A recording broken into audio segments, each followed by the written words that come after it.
Hey, y'all. So some people have a little bit of a question as to what's going on here. So I figure I'll just go through some of the slides real quick, just to kind of give you an idea. When we start looking at linear inequalities, as you can see, we kind of have this dotted line here.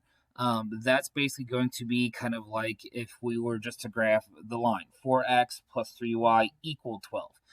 That would give us a solid line. But because we have an inequality, I want to figure out all the possible solutions that make this statement true. 4x plus 3y is less than 12.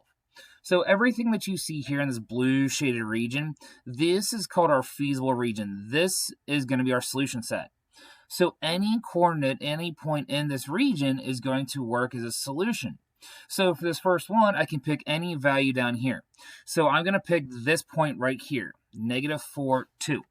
So if I look at the coordinate, negative 4, 2, as long as when you plot that dot, it is in that region, that's one of your solutions. So in row 3, in order to pair, negative 4, 2. You can pick any numbers you want as long as when you graph it, it's sitting right here in this colored section. Same idea for that one. For this one, it's the same idea. So for this one, what we can see here is we have two different graphs. I have this blue graph right here that's shaded in, and I have a red graph that's shaded also.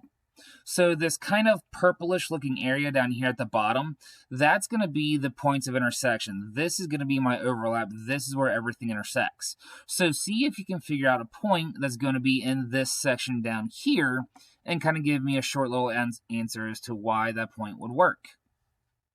Same idea here. Give me two ordered pairs that are going to be down anywhere in this solution set and kind of click through and see if you can go from there. Okay. Now, for this one where it talks about no graph, another method. So how do we know that any point here would work? How can I prove that? How can I show that works? Something to think about.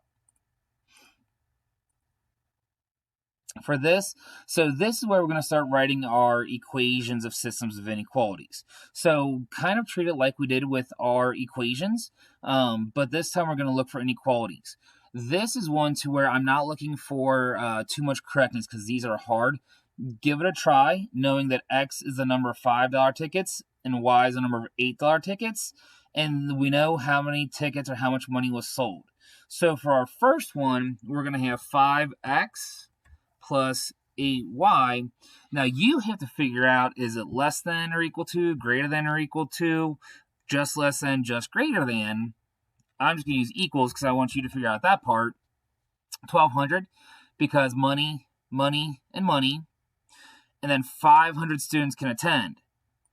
So x plus, now because it's couples, this is going to be 2y because it's going to be couples are two people. And again, you have to figure out, is that going to be less than, greater than, and figure it out from there. So again, the 5x plus 8y came from our number of $5 tickets and $8 tickets. So money, money, $1,200 total. And then for the other one, we had an individual, a single person, so that's 1x or just x. A couple is going to be two people, so 2y. And like I said, you need to change these to be less than or greater than depending upon the question, and then solve it from there. Hopefully that gives you a short little intro on how this works. If you have questions, just let me know. Otherwise, like I said, you have today and tomorrow to knock this out. See what you can get done. Thanks, y'all.